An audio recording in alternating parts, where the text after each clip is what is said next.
no peito e me enterra, eu estou preparada. É ruim quando a gente está com dívida, você entendeu? Agora ruim. Mas o que Jesus está dizendo nesse texto, se nós formos ler o capítulo inteiro, eu não li o capítulo inteiro porque ele é muito longo.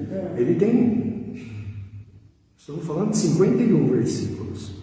Então assim, Jesus está falando, se vocês forem ler o capítulo inteiro, aconselho a lerem depois em casa o capítulo inteiro, de Mateus 24, vocês vão ver que Jesus está falando com seus discípulos. Ele não está falando para qualquer um. Não. Ele está falando para os seus discípulos. Isso é uma coisa que eu sempre discuto com a Zilda, que a gente sempre conversa a esse respeito quando a gente tem oportunidade em casa. Que a palavra de Deus, toda a palavra, ela não foi deixada para o gentil. Ela foi deixada para o povo de Deus.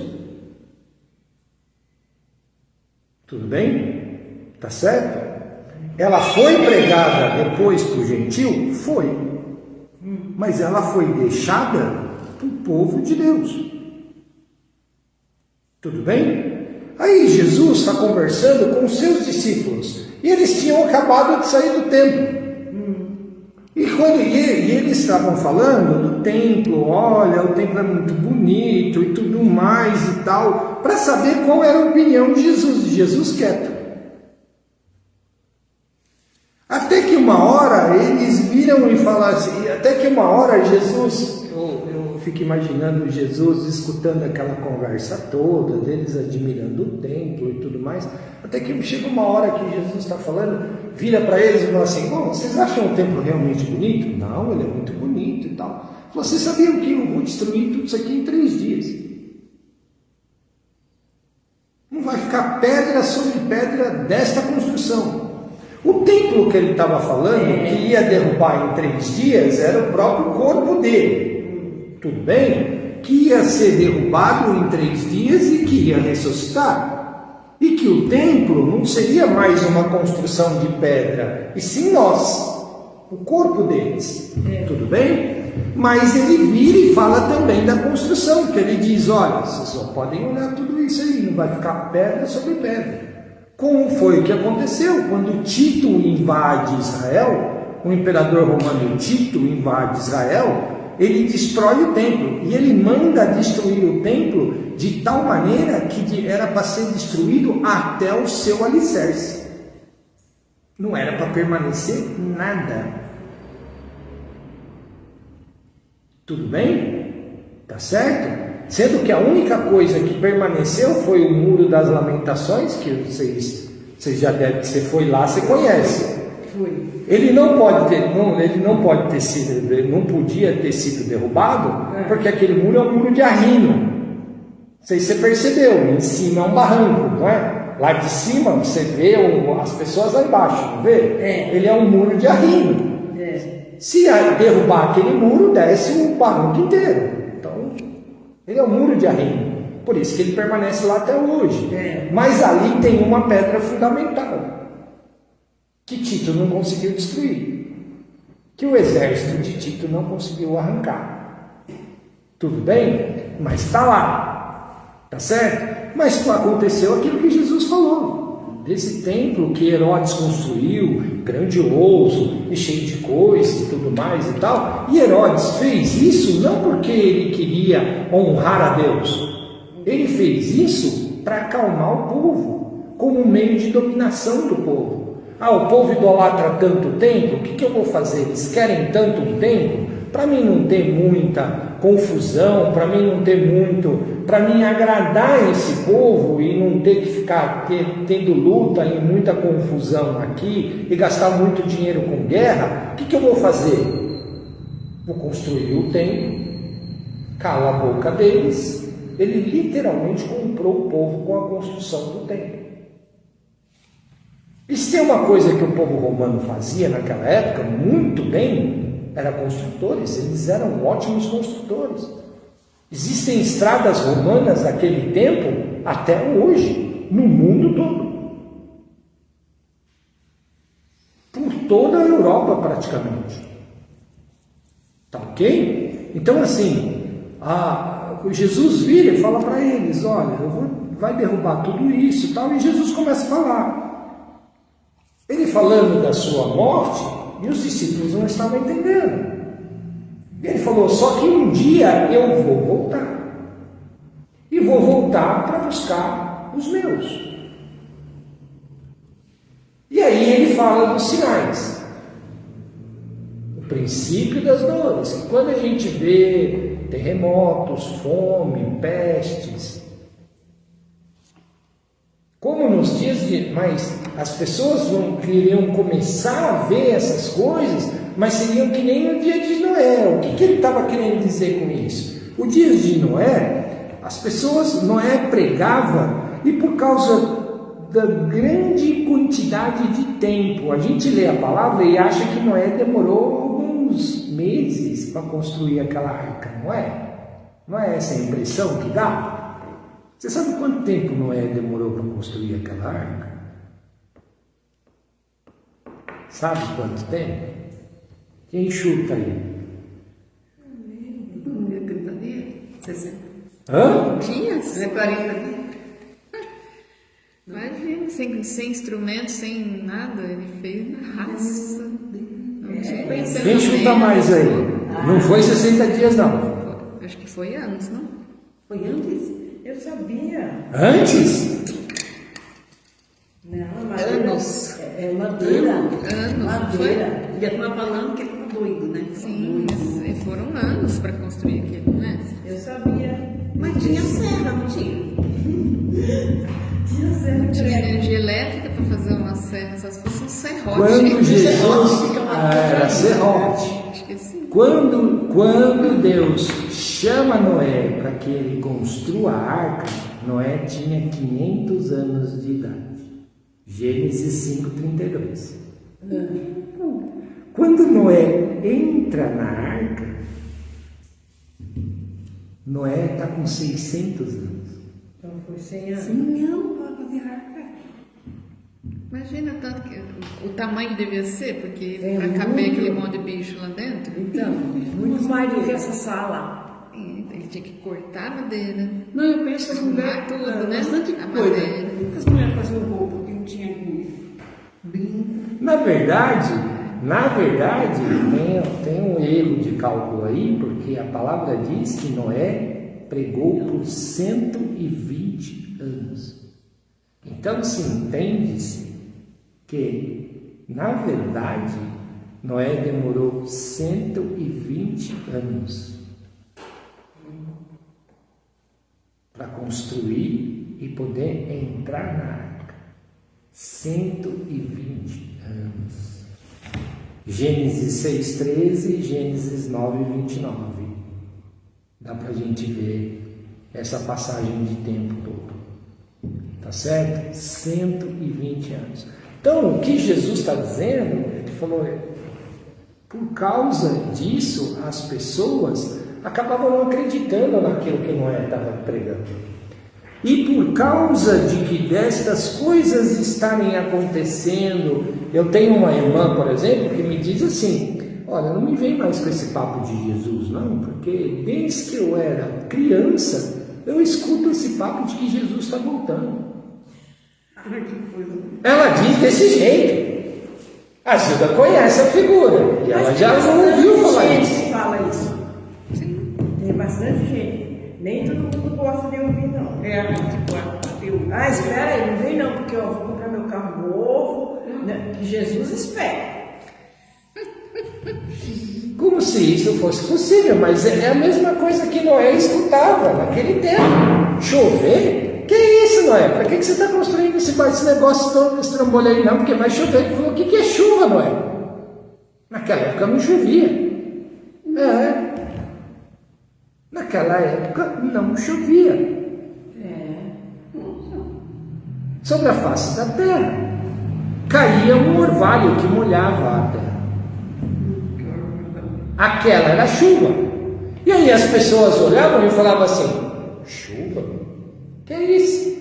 Não, Deus disse que vai cair água do céu. Como assim, Moisés? Não é? E Jesus está dizendo a mesma coisa. Olha, vai acontecer todos esses sinais e tudo mais, só que as pessoas vão estar tão incrédulas em relação às coisas que estão escritas na palavra de Deus, que elas serão que nem no tempo de Noé. Mesmo Noé pregando e falando, e olha que não foi pouco tempo, porque ele pregar a mesma coisa por 120 anos. Foi ele e os filhos. Ele e os filhos. Ele e os filhos. Só, ninguém mais quis ajudar. Mais ninguém.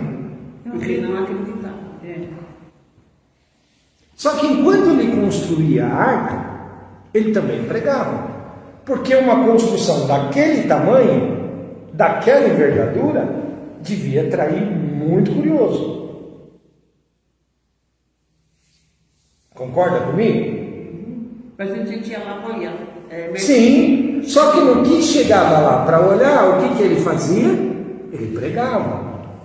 Fora isso, imagino que na hora que ele fosse pedir ajuda, na hora que ele fosse lá no seu dia a dia, porque a vida dele continuou. Ele precisava comer. Ele tipo plantava essas coisas. Naquela época era assim que se comia. Ficava o tempo inteiro. Não era full time. Não devia ser full time. Por que não devia? Porque Noé tinha uma família. Ele precisava sustentar os filhos, precisava sustentar a casa, precisava cuidar da terra dele. Para colher e comer, né? Sim. E em contrapartida, construir. essa comida na arca também. Porque tinha que levar, tipo, Isso. até que os bichos tinham que levar dele e lá. Não sei se foi uma Bíblia que eu tenho aqui. Tem um lugar de cada bicho e o alimento de cada bicho. Sim. Por isso demorou tanto Foi tempo. por conta deles, né? Foi assim de casal entrando. Foi a mão de Deus. Agora Jesus olha para tudo isso e fala assim, vai ser que igual naquela época. Só que as pessoas vão estar vendo as coisas acontecerem. Que coisas são essas? Guerras, perto e longe, anúncios de guerra, perto e longe, pestes, fome, miséria, terremotos, doenças. O conhecimento se alastrando e aumentando. Alguma semelhança com os dias que nós estamos vivendo hoje? Celular e internet dominando e a igreja está mais vazia. Né? Eu acho que. Vou assistir pela televisão, não pela internet. Não, acho que não adianta. Não dá como você falar junto com as outras pessoas. Até nisso, a palavra está se cumprindo. As pessoas estão mais incrédulas. Acham que tudo o que está acontecendo é normal. Não, já aconteceu. Continua fazendo as mesmas coisas, né? Por quê? Porque Jesus vira e fala em alguns versículos antes que o amor se esfriaria. Gente, você quer ver uma prova disso? Nós estávamos assistindo o jornal ontem, disse que um cara tinha sido preso em Osasco, não foi? Por ter esfaqueado a mulher. Ele entrou no trabalho da mulher e ele simplesmente deu 70 facadas na mulher. Ele matou a mulher com 70 facadas. Ela queria separar dele. Porque hoje em dia quer separar e que coisa horrorosa. Não, mas é isso. Você viu isso em Osasco, né? Eu vi ali lá a Rosana pegou o marido, parece que foi domingo. Ela bateu tanto nele, nele. Foi ela que bateu? Ela é desse tamanho, assim. Ela bateu. E ela, nossa gente, os dois viajam junto, os netos, todo mundo junto, e ela bateu nele e falava assim, eu vou bater em você até matar. Só que a mãe dela mora embaixo. A mãe dela escutou. E ela é super calma. Ela tá marcada para ir sexta-feira com a minha casa lá na praia. Todo mundo junto. Eu tô quieta, tô fazendo de conta que não tô sabendo. Você vê, gente, os dois faz trilha, os dois andam de bicicleta, os dois adoram amar, e de repente o amor faz um ponto desse, ela querer matar ele. Não, mas as coisas estão tão assim. Estranha, né? Estranhas, porque, e assim, os certos, as pessoas certas e as pessoas sãs,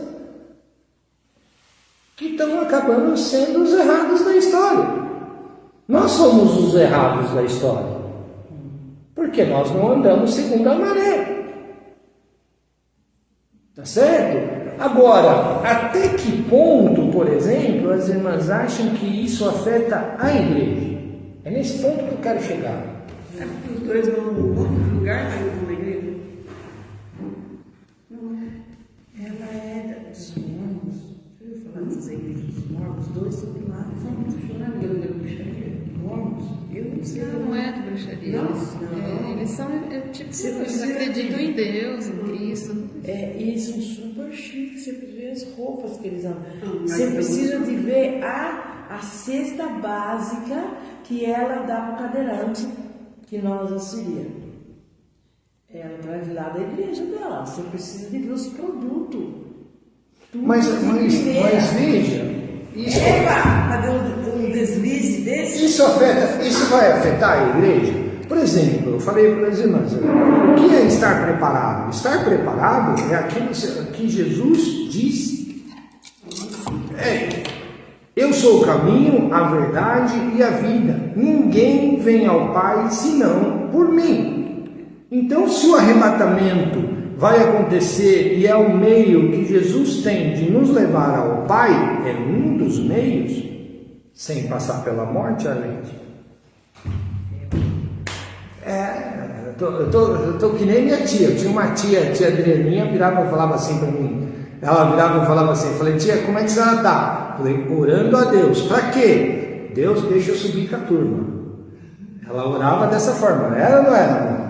Ela virava e falava assim, Deus, se possível, eu quero subir com a turma. Ela era muito feliz, muito alegre. E ela falava assim, Deus, se possível, deixa eu subir com a turma. Não estava no coração de Deus, porque ela foi antes, mas eu estou no mesmo caminho dela. Eu falei, Deus, se possível, eu quero ir com a turma. Mas para isso eu preciso estar preparado. Estar preparado é andar nos caminhos de Deus. Fazer o que é certo. Fazer o que é certo. Procurar ter uma vida de santidade. Magoar ninguém, prejudicar. E quando pecar, confessar os meus pecados para Jesus. E pedir perdão para Deus. Isso é estar preparado. Procurar andar em santidade, de acordo com os preceitos de Deus. A partir desse momento, estou dentro. Tudo bem? Agora, isso afeta a igreja? Afeta, porque tem muita gente que está dentro da igreja que primeiro que acha que isso é para daqui 50, 60 anos. Tem gente dentro da igreja que nem acredita mais que isso vai acontecer. Tudo bem? E é nesse ponto que Jesus disse, você quer ver a proporção? A gente acha, não, vai ser pouca gente. Não. Pelo menos 50% da igreja fica. Como assim? Estarão 2 no campo, um será tirado e o outro fica. Não é isso que fala aí os versículos? Estarão 2 no caminho, um será levado e o outro vai continuar o seu caminho. Qual que é a proporção? 50%. 50%. Aí, se você olha para esse número, você fica preocupado. Só que as coisas estão tomando um rumo. Esses dias nós estávamos conversando, eu e a Zilda, falando, não, mas falei, amor, está se tornando um tempo que a gente não vai ter mais esse tempo. A igreja está falando 30, 20, 50 anos, a terra não tem mais esse tempo. Se Deus não intervir e a gente continuar do jeito que nós estamos, Nós não temos mais esse tempo. É a palavra que diz isso? Não. É você que diz isso? Não. É a ciência que está gritando nisso. Eu não tenho muito tempo, pela minha idade, eu não tenho muito tempo também, né? Só que o que está acontecendo? As coisas... Você não tem 15 anos, né? Então, eu penso assim, né? Que eu peguei o meu cartão novo, do banco, está escrito lá, 31, até o ano 31, nós estamos em 24. Aí o Nivaldo, como ele é bem mais novo que eu, ele falou assim, esse é o seu último cartão. Eu falei assim... Ele sabe das coisas? Daí eu falei para ele assim, você vai morrer primeiro, amigo, porque você tem diabetes, você tem pressão alta, você é obeso. E comecei a disparar, só de raiva. Fala, cigano, pecado, tá vendo? Não pode. Eu falei assim, você está falando que eu vou morrer, que eu não vou chegar a 31, eu vou chegar a 31. Eu vou, porque eu tenho saúde de ferro. Eu não tomo remédio. E você que toma isso, toma aquilo, você não chega a 5 anos, cara. Você vai chegar a 5 anos sem perna, sem olho, sem enxergar. Tem gente que toma remédio. Mas as irmãs entenderam o que é estar preparado? Entendi. E não errar muito. Procurar. Não é errado, né? Veja. Mas as pessoas me atingem, eu também fico nervosa. Ninguém, veja. Não é mesmo? Mas o Senhor perdoa, tem que buscar perdão. Ninguém é perfeito. Ninguém. O único perfeito que veio a este mundo como homem foi Jesus. Então assim, então como é que eu tenho certeza da minha salvação? Eu conheço pessoas que têm medo de morrer porque não têm certeza da sua salvação. Mas tem alguém que tem certeza? Eu tenho. Graças a Deus. Porque senão, Arlete, o que eu estou fazendo dentro da igreja? Se eu não tenho certeza da minha salvação. Igreja é como praticar, né? Praticar. Essa é a nossa esperança. A vida eterna. Se a gente não tiver a esperança da vida eterna, né? Que mais a gente vai ter esperança? No que mais? Do que mais? É a certeza da minha salvação. Por que eu tenho certeza? Kleber, como é que você... pela salvação, né? Isso, como é que você pode dizer que você tem certeza da salvação? Jesus me garante isso. Jesus diz, eu sou o caminho, a verdade e a vida. Ninguém vem ao Pai se não for por mim. Se eu confessei a Jesus, confesso os meus pecados a Ele, clamo a Ele, procuro ter comunhão com Ele, pronto. Certeza da minha salvação. Deu para entender? Tudo bem? Tá certo? É que nós ficamos imaginando coisas mirabolantes, que a salvação tem que fazer coisas mirabolantes. Não! Ela é simples. Entrega o teu caminho ao Senhor, confia nele e Ele tudo fará. Não sou eu que vivo, é Cristo que vive em mim. Ponto. Acabou. Se Cristo morreu e ressuscitou, acabou. A certeza da minha salvação está aí. O que eu tenho que fazer é tentar anular o meu velho homem todos os dias. É fácil? Não. Mas Jesus já pagou todos os meus pecados na cruz. Acabou. Eu tenho um padrinho, ele tem 91 anos. Até eu tenho que visitar ele. Porque eu sempre acho que eu tenho que visitar ele porque ele vai morrer. Não, ele é lúcido, ele vê a conta bancária dele, agora ele pega o celular, melhor ainda, né? Ele mora aqui embaixo, perto do terminal central. Eu preciso ir lá. E eu falei para ele, né? O Nivaldo, meu padrinho e minha madrinha, o Tito e a Dirce, eles movimentam o cartão deles. Ela tem 90, ela é um ano mais nova que ele. Por que eu não vou chegar aos 90? Eu vou sim. Se Jesus não voltar antes, que assim seja. Meu Deus do céu. Eu tenho que pensar, gente. Eu tenho que pensar em coisas boas para mim. Sim. A vida eterna é ótima, né? É ótimo. Vou ter sossego, né? Que aqui eu não tenho. Mas eu quero... Deus me deu esse mundo maravilhoso. Agora, você deu para entender a certeza da salvação?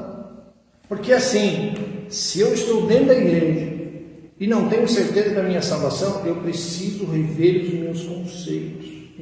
Eu conheço pastores que têm medo de morrer, Mas tem muita gente porque não tem certeza da sua salvação. Pastores que dirigem um rebanho, que levam esse rebanho para pregar a verdade e para dizer: olha, Jesus é o caminho, a verdade e a vida, mas ele mesmo não tem certeza da sua salvação. Morre de medo de morrer. Tem ou não tem que ver esse conceito? Kleber, quer dizer então você não tem medo de morrer? Não. Não adianta ter medo, vou chegar lá e vai. Vou conseguir mudar isso? Não. Porque o dia que está determinado no meu livro da minha vida, determinado por Deus, eu não tenho o que fazer a esse respeito. Mas você acredita que Deus que já escreveu a sua... Sim? Já? Sabe por que eu acredito nisso? Porque Moisés vira para Deus e fala assim, quando Deus vira e fala assim: Moisés, ó, desce lá, você separa a sua família, porque eu vou exterminar esse povo. Porque eles tinham feito lá o bezerro.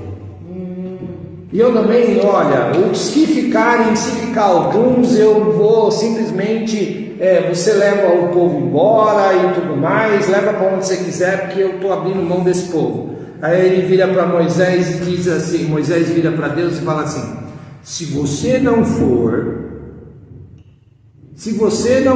conosco, e se você tomar essa atitude, Deus, você risca o meu nome no livro da minha vida. Ou seja, cada um de nós tem um livro escrito por Deus. É o livro da nossa vida. E por que tem gente que... Eu não sei não, gente. Isso aí está escrito tudo. Mas eu tenho meu irmão que ele viveu a vida. Hoje ele é casado, tem filho. Ele viveu a vida. Ele falou assim: eu quero viver a minha vida. Todos nós começamos a trabalhar cedo e ele também. Aí ele falou assim: mãe, eu vou comprar uma moto. Mas uma moto mesmo. Ó, vocês estão vendo esse senhor aqui, ó? Senhor simpático aqui, ó. Tô vendo. Aí esse sujeito aqui tem 111 anos. eu quero chegar aí. A tia do meu genro, a tia, não, a avó, bisavó, 115 anos, era a mulher mais velha de Jardim. Então, aí o que acontece com meu irmão? Ele comprou mesmo uma supermoto. Eu vivia com ele na moto. Aí minha mãe falou assim: Então, você vai antecipar a sua morte. Atualmente. Sabe o que ele fez? Vendeu a moto. De tanto acidente que ele começou a ver, ele falou: vou morrer mesmo. Não. E antecipa sim. Tá certo? Então, assim, a gente precisa ter certeza da nossa salvação. Primeiro ponto. E se eu não tenho, eu preciso rever os meus conceitos. Então, é isso que eu falo. Ele viu e falou: o quê? Domingo, a felicidade dele era pôr a moto ali no começo da rua Pirapora e até lá embaixo, em alta velocidade. Eu fui uma vez com ele, falei: você tá doido, cara.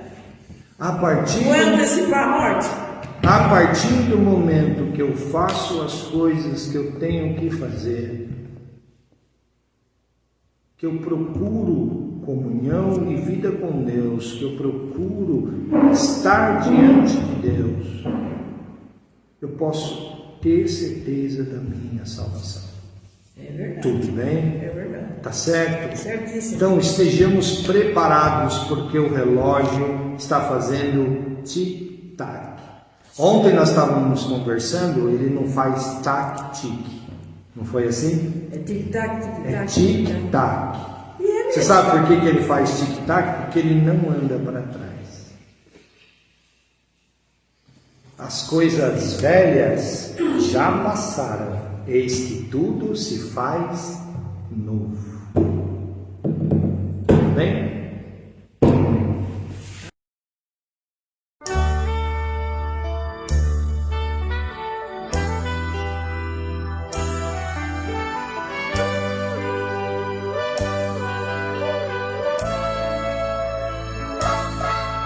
O mercado está deserto, seu trabalho já parou. O martelo dos obreiros, seu barulho já cessou. Os ceifeiros lá no campo terminaram seu labor. Sai a última notícia, é a volta do Senhor. Está voltando, o rei está voltando, a trombeta está soando, o meu nome a chamar. Sim, o rei está voltando, o rei está voltando, aleluia, ele vem me buscar. Os vagões e trens vazios passam ruas e quarteirões, aviões sem seus pilotos voam pra destruição. A cidade está deserta, sua agitação parou. Surge a última notícia, Jesus Cristo já voltou.